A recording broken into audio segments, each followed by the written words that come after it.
What's up guys, it's Blaze here and let's continue with our RPG series. This time we're going to tackle the defend button.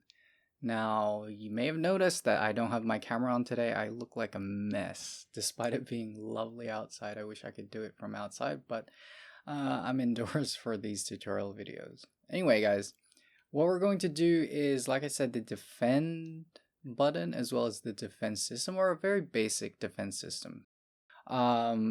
There are a couple of things that you'll have to do in terms of exploring on your own with the code, and that's I guess how you're going to reduce damage or implement that full functioning defense system, because for us we're only going to be doing some very basic animations as well as playing, so doing a few light calculations, although we won't be affecting incoming damage at all. So there are a few things that you'll have to do on your own. And also there's no theory video for this section. It's because we can probably do it all in one video. We are going to be working with the manager, the parent unit, the basic code that we have in our game, both the button code as well as the helper code. And we are also going to work with our sequence. So essentially everything will be affected in this system. So let's get started with our code first, and let's put in our defend button code right now. Okay, so let's go through this line by line. Of course, we have our function name. We don't need any arguments because we can't actually use arguments to begin with. The first thing that we're going to do is, just like the attack button, we're going to check to see if we are allowed input. And then with the selected unit, we are going to go into the to defend state, followed by getting that playhead to move to the beginning of our animation, which is down here, right? This is the start of our defend animation, which looks a bit off now that I look at it, but I guess it doesn't matter. Man, there's something off about that animation. I think the position is different. Yeah, I'm not sure about that, but we'll leave that there. We'll see what happens as we go through. And then with the manager itself, so we're working with this function. Will work with both the unit that's selected as well as the manager. I've put this line here just to test it out. I haven't seen any difference between having this line active versus commenting it out, but you might get different results. So add this line in if you really want to, which is event user 0, but we will definitely need event user 1, which, if you guys remember, event user 1 takes the base UI and turns it off. Okay, so event user 0 is of course to allow inputs, but like I said, I haven't seen any difference between having this line active versus commenting it out, but that's for you guys to, you can have that in your code if you want, or you can leave it out. Let's go over to the room here and let's add our generic button. Make sure that you're working on the base UI layer, not on the target UI. So what we're going to do is we're going to select it, go into the variables. And with the variables, of course, we need to change the string to, I don't know, I'm going to call mine defend.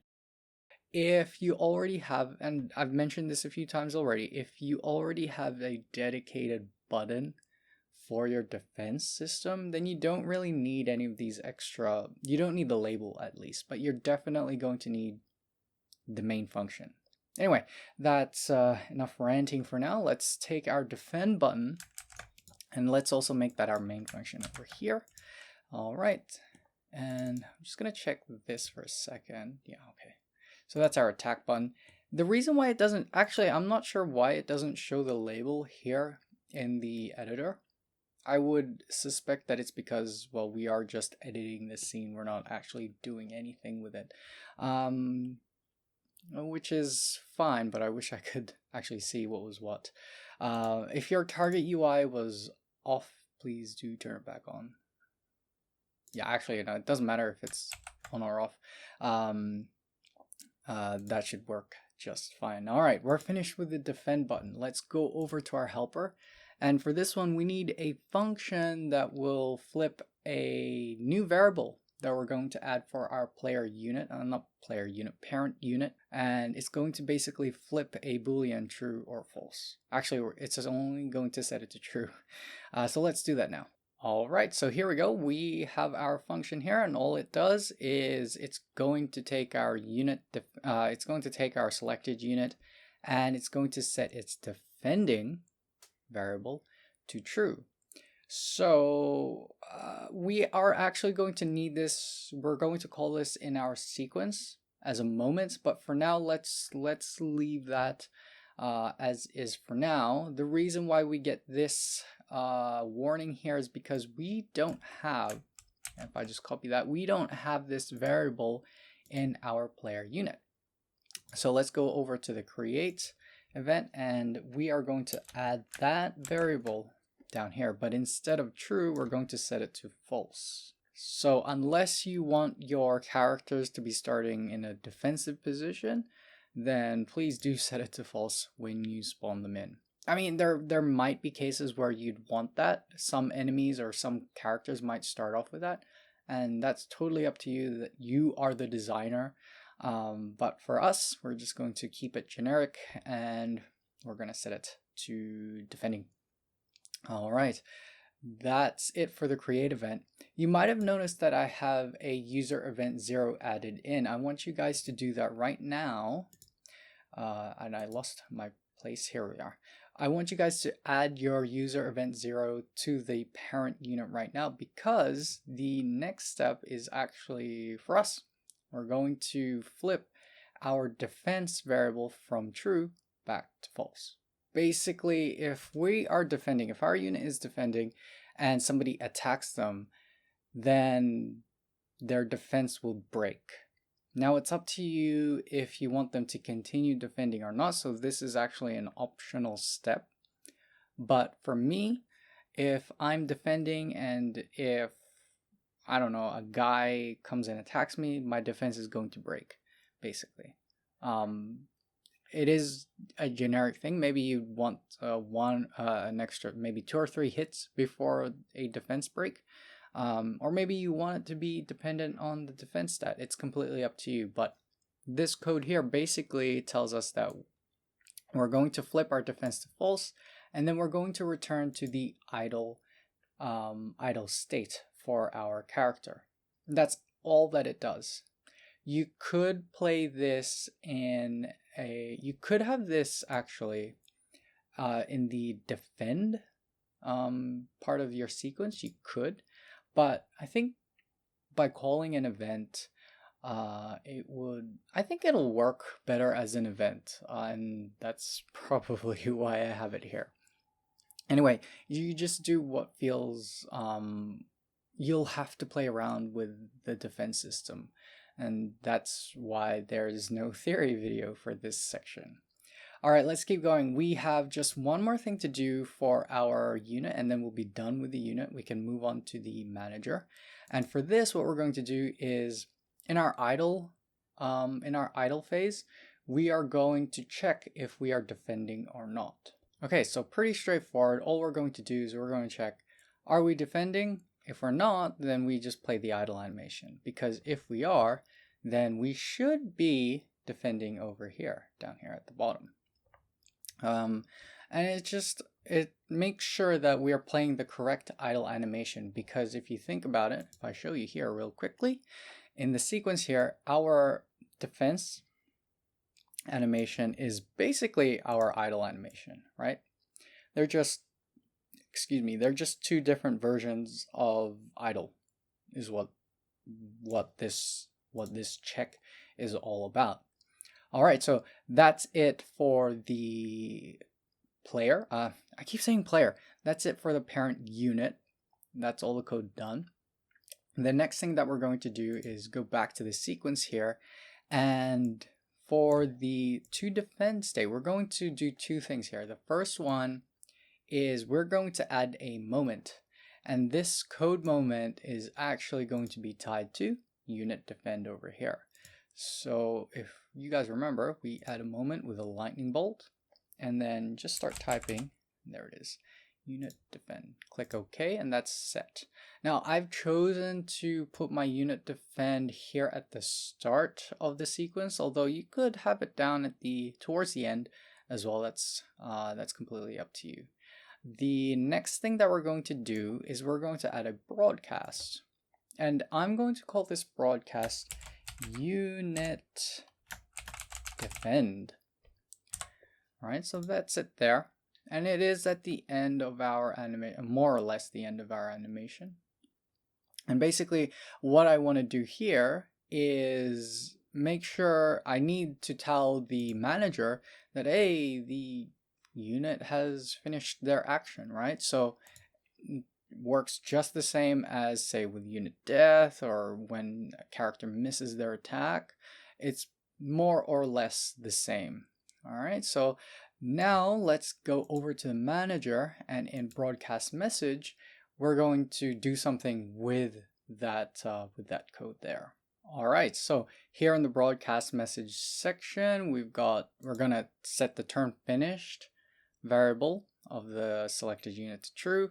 Selected finished for our manager's own reference is also going to be set to true, and processed finished will be true as well. All right, so basically unit defend takes the attack sent and the other events and kind of turns it into one thing that it does here. Because if you think about it, unit defend sets a target as well as an attacker, right? It's kind of like attacking yourself, I guess. If the unit were to attack themselves, this is what it would look like. All right, so I know it's a little bit weird to explain it that way. I couldn't think of a better way to explain it, but basically it does what attack sent and what these other events do and puts it all into one. That's how defense essentially works, at least in our case here. There may be other ways, and there are other ways to implement a defense system, but this is what I've found works with the kind of setup that we have.